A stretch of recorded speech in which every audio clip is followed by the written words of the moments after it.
Je vous salue. Que Dieu bénisse ton écoute. Que Dieu bénisse ton attention. Et que Dieu ouvre ton esprit pour que tu comprennes ce que nous voulons dire par la grâce du Dieu très haut. Aujourd'hui, nous entendons beaucoup parler de la sanctification. Mais souvent, la sanctification n'est pas définie de la même manière. Dans la Bible, le psaume 119 et le verset 130 dit de façon claire que c'est la révélation de ta parole qui éclaire et elle donne de l'intelligence aux simples. Dans l'Ancien Testament, dans le livre des Lévitiques et même dans le Nouveau Testament, les Juifs se purifiaient avec de l'eau. Et c'est ce que la Bible appelait eau de purification. Dans le Nouveau Testament, c'est cette purification qui revient et qui est appelée sanctification. Donc, pour que tu comprennes, je vais prendre l'exemple de ce que l'eau fait comme effet. Je prends l'exemple de ta chambre à coucher. Quand tu veux nettoyer ta chambre, quand tu veux la laver proprement, le week-end ou bien le dimanche soir, tu fais sortir ton matelas, tu fais sortir tout. Et puis tu balaies, tu mets un coup de balai d'abord, proprement. Après tu mets l'eau maintenant, avec une serpillière. Et tu nettoies ta chambre. On dit que tu as sanctifié ta chambre. On peut aussi dire que tu as purifié ta chambre. Donc c'est pour que tu comprennes.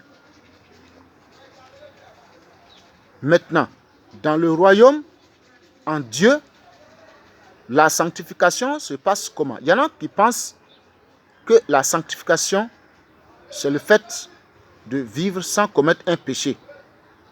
Non, on va expliquer ce que c'est que la sanctification. La sanctification ne peut pas venir de l'homme.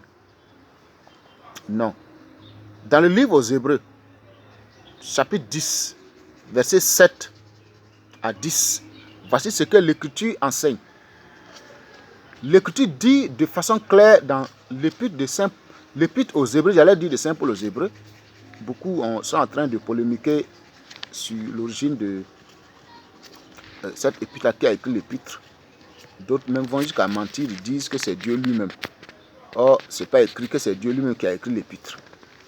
Donc, je rends grâce à Dieu de ce qu'il m'a fait comprendre certaines choses. On ne doit pas aller au-delà de ce qui est écrit. Il y en a qui vont au-delà de ce qui est écrit. Nous, on ne fait pas ça. Donc, voici ce que l'Écriture enseigne. Il dit, alors j'ai dit, voici, je viens dans le rôle du livre, il est question de moi, pour faire, ô Dieu, ta volonté. Après avoir dit d'abord, tu n'as voulu et tu n'as agréé ni sacrifice, ni offrande, ni holocauste, ni sacrifice pour le péché, ce qu'on offre selon la loi. Il dit ensuite, voici, je viens pour faire ta volonté. Il abolit ainsi la première chose pour établir la seconde. C'est en vertu de cette volonté que nous sommes sanctifiés par l'offrande du corps de Jésus-Christ une fois pour toutes. Donc, Hébreu dit qu'on est sanctifié une fois pour toutes. Donc, tu es sanctifié une fois pour toutes. Quel jour? Comment tu as été sanctifié? Tu as été sanctifié le jour où Dieu a mis son esprit en toi, le jour que Dieu a répandu son esprit sur toi. Cet esprit, c'est quoi? Je viens de prendre l'exemple de la chambre qu'on nettoie avec l'eau. Il y a deux sortes d'eau dans le spirituel. Il y a l'eau physique et il y a l'eau spirituelle. L'eau spirituelle, c'est la parole. L'eau spirituelle, c'est l'esprit. Je vais faire parler Ézéchiel et puis Joël.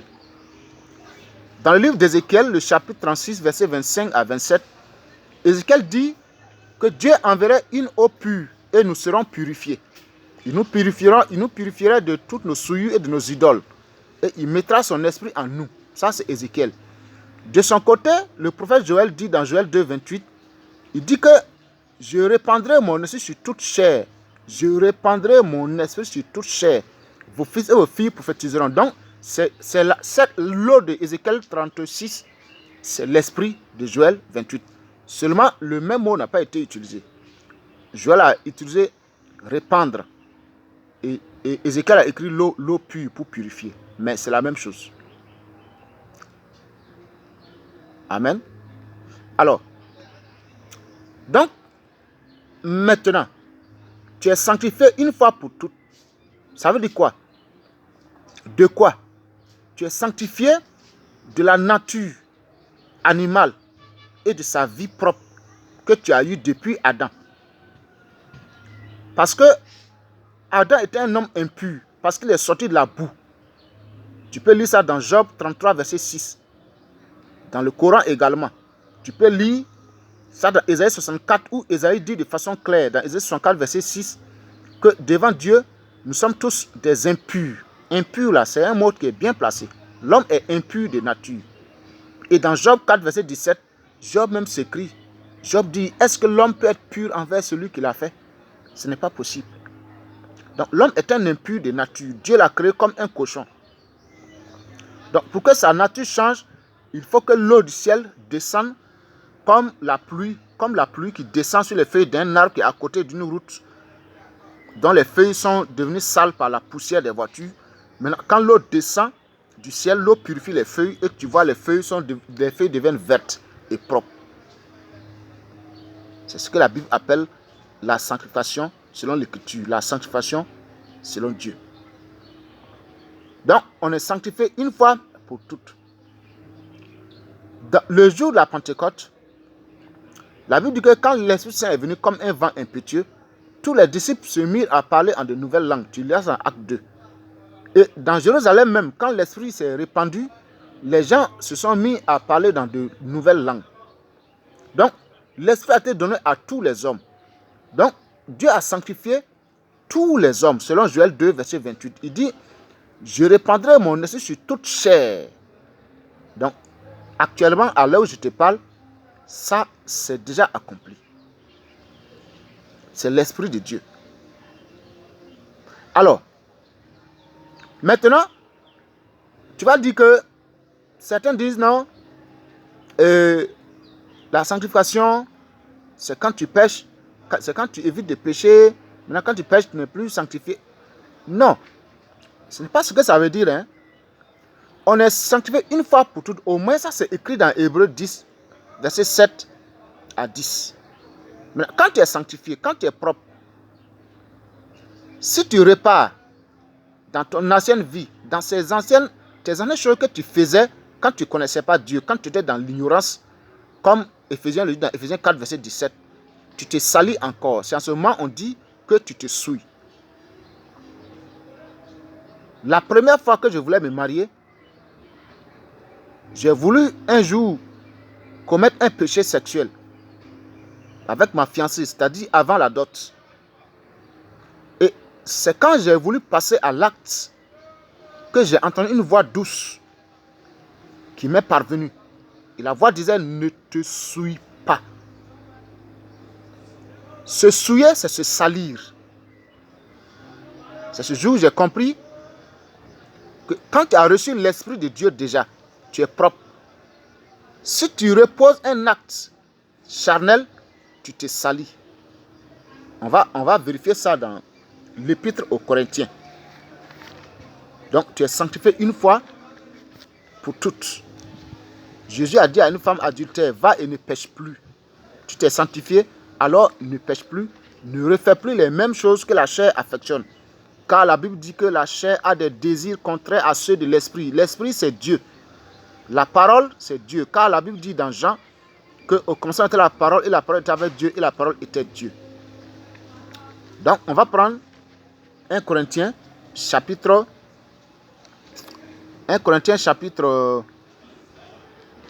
6. 1 Corinthiens 6, 11. Voici ce que l'Écriture enseigne. 1 Corinthiens 6, 11. Il dit ceci. Il dit que, et c'est là ce que vous étiez. Verset 10 même. D'ailleurs, verset 10 d'abord. Ni les voleurs, ni les cupides. Non, si je commence par le verset 9, on va bien comprendre. Ne savez-vous pas que les injustes n'hériteront pas point le royaume de Dieu? Or, actuellement, nous sommes dans le royaume, parce que Dieu est sur la terre actuellement. J'ai fait une autre vidéo là-dessus. Ne vous y trompez pas, ni les impudiques, ni les idolâtres, ni les adultères, ni les efféminés, ni les infâmes, ni les voleurs, ni les cupides, ni les ivrognes, ni les outrageux, ni les ravisseurs, n'hériteront le royaume de Dieu.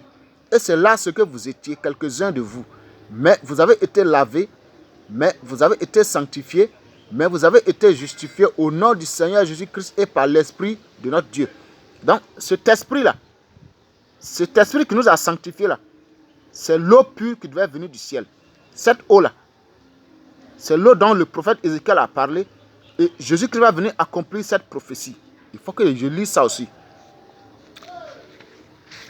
Ça dit, Ézéchiel a dit que je vous enverrai une eau pure et vous serez purifiés. Cette eau-là, c'est le Saint-Esprit. Ce que Jésus va confirmer dans l'évangile de Jean. Jean 7. Si on ne voit bien cette affaire de sanctification, les gens vont être orgueilleux. Hein, ils vont vivre dans l'orgueil, dans la haine, même la xénophobie. Dans la haine contre son prochain, alors que le premier commandement, c'est tu aimeras Dieu tout ton cœur, tu aimeras ton prochain comme toi-même. Toi, tu es souillé et puis tu dis que tu vis là dans la sanctification. Toi, tu n'aimes pas les chrétiens des autres églises, tu n'aimes pas les musulmans et puis tu dis que tu pratiques la sanctification. Non, tu es souillé. C'est un commandement que Jésus a dit, aimez vos ennemis, bénissez ceux qui vous maudissent, faites du bien à ceux qui vous persécutent. C'est un commandement. Hein? 1 Corinthiens 6, 11. On vient de lire. Donc, Jean 7. Voici ce que l'Écriture dit. Il dit, le premier jour, le jour, hein? Voilà, verset 39. 37 plutôt. On va prendre le verset 37 en allant. Le dernier jour, le grand jour de la fête, Jésus, se tenant debout, s'écria, si quelqu'un a soif, qu'il vienne à moi et qu'il boive. Celui qui croit en moi, des fleuves d'eau vive couleront de son sein, comme dit l'Écriture. L'Écriture, là, c'est Jérémie qui a dit ça. Les prophètes aussi ont dit. Dieu dit que c'est lui qui a la source d'eau vive. Donc Dieu, là, c'est l'Esprit. Donc quand Dieu vient en nous, Dieu se donne en nous. Donc des fleuves d'eau vive, ça veut dire la vie de Dieu devient possible grâce à sa capacité. Puisque Jésus-Christ avait dit dans Jean 6, verset 63, que la chair ne sert de rien, c'est l'Esprit qui vivifie. Donc la chair ne peut pas pratiquer la parole de Dieu sans un appui. Hein? Donc, celui qui croit en moi, des fleuves d'eau vive couleront de son sein, comme dit l'Écriture. Il dit cela de l'Esprit que devaient recevoir ceux qui croiraient en lui, car l'Esprit n'était pas encore, parce que Jésus n'avait pas encore été glorifié. Donc, c'est cette eau-là. Cette eau d'Ézéchiel-là, c'est l'Esprit. Donc, quand tu reçois l'Esprit, tu es sanctifié. Or, Joël dit que Dieu a déjà donné son esprit à toute chair. Il a répandu son esprit sur toute chair. Toute chair, tout le monde a déjà l'esprit de Dieu. Maintenant que tu es propre, maintenant que tu es lavé, que tu es purifié, comme on vient de le dire dans 1 Corinthiens 6, quand tu refais ces choses que Dieu a déjà révélées qu'il n'aime pas, c'est que ce dont Dieu n'a pas parlé, on n'en parle pas. Ou Dieu s'est tué, on se tait. Ou Dieu a dit j'aime pas ça, on doit le rappeler. Donc quand tu refais ça, c'est des choses que la chair affectionne. En ce moment, tu deviens encore sale. Tu es toujours saint. Tu es toujours sanctifié, mais là, tu es tacheté, tu es sale. C'est pourquoi dans Apocalypse, quelque part, on dit de laver nos robes. C'est ce que ça veut dire. Donc, on est sanctifié une fois pour toutes. On n'est pas sanctifié 1 an, 2 ans. Non, on est sanctifié pour toujours. C'est une sanctification éternelle. Je ne parle pas encore du salut. Non, je n'ai pas parlé de ça. Le jour où j'ai fait une vidéo dessus, là, tous ceux qui parlent du salut là, vont voir qu'ils sont dans l'égarement total. 1 Thessaloniciens 4, verset 3. On va lire ça pour voir. 1 Thessaloniciens 4, verset 3. Voici ce que Paul dit à l'église de Thessalonique. 1 Thessaloniciens 3, 1 Thessaloniciens 4, verset 3. Il dit, Il dit ceci, ce que Dieu veut, c'est votre sanctification, c'est que vous abstenez de l'impudicité. Je venais de vous dire que j'ai voulu commettre un péché, ce que j'ai voulu commettre, c'était l'impudicité. Et Dieu m'a dit clairement, ne te souille pas. C'est ce jour que j'ai compris, ça voyait mon esprit. Quand un chrétien, quelqu'un qui croit, un croyant, quand il pose un acte que Dieu a déjà condamné, il se souille. Donc il devient impur, impropre. C'est ce que ça veut dire. Donc tu n'as pas besoin qu'on bavarde beaucoup dans tes oreilles pour que tu évites, pour que tu confirmes que tu aimes Dieu en refusant de faire ce que Dieu a déjà dit que lui, il n'aime pas. Il ne faut pas parler d'affaires de salut, on ne parle pas de salut. On ne parle pas de ça d'abord. Je parle de ce que c'est que la sanctification. Dans Ephésiens 6, verset 17, la Bible dit que l'épée de l'esprit, c'est la parole. Donc, c'est la parole que l'Esprit Saint prend pour opérer, pour sanctifier. Donc, quand Dieu dit que d'aimer ton prochain, quand toi tu n'aimes pas ton prochain, tu te salis. Quand Dieu dit de faire du bien à ton ennemi, quand toi tu refuses de faire du bien à ton ennemi, tu le fais seulement à ton ami, tu te salis. Parce que ce n'est pas le commandement que Jésus-Christ a prescrit. Hein? Ce n'est pas ce commandement qu'il a prescrit. Donc, voici ce que c'est que la sanctification selon l'Écriture. Dans Job 4, je venais de le dire, Dieu dit que nous sommes des impurs. Un homme ne peut pas être pur devant son Créateur. Ça veut dire que l'homme a été créé impur, sale, comme un porc. C'est quand l'eau du ciel, qui est l'Esprit de Dieu, vient le purifier, il devient propre, il devient saint. Donc, je suis saint. Et toi qui écoutes cette vidéo, tu es saint. La chose qu'il y a à faire, c'est que tu marches en faisant attention à la route de Dieu. Quand je dis de marcher droit, tu fais attention aux abords de la voie. Si tu as mis, tu vas rentrer en brousse. C'est comme ça.